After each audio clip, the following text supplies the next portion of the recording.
A common pressure vessel, as shown here, has a fiberglass shell and contains 6 spiral-wound RO elements.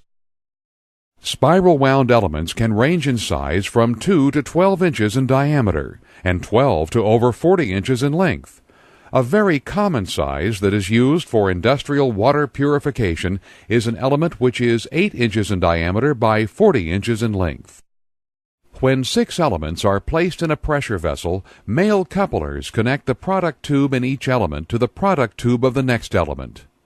This interconnection allows permeate from all elements to exit the pressure vessel in either direction.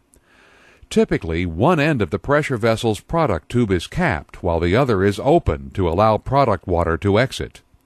The couplers generally have double O-rings on each side. These O-rings on the couplers are used to prevent higher pressure feed water from passing into the product tube, thus contaminating the product water.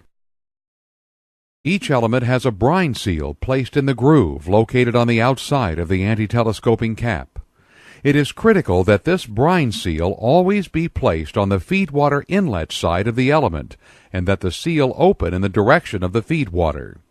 This seal prevents feed water from going around the element rather than through it.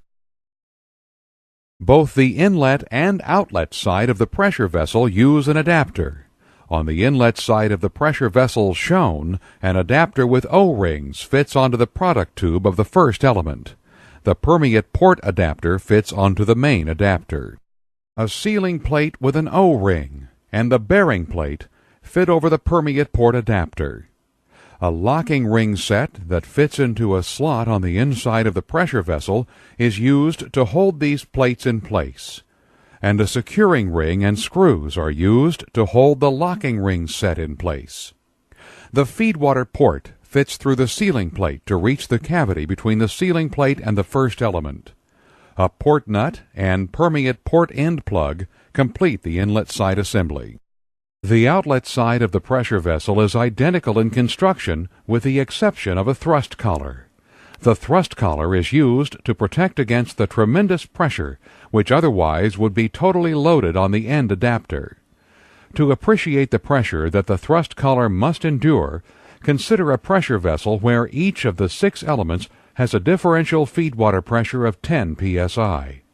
The resulting 60 psi of differential would be multiplied by the element's surface area of approximately 50 square inches to obtain the total force exerted, which would be approximately 3,000 pounds at the end adapter.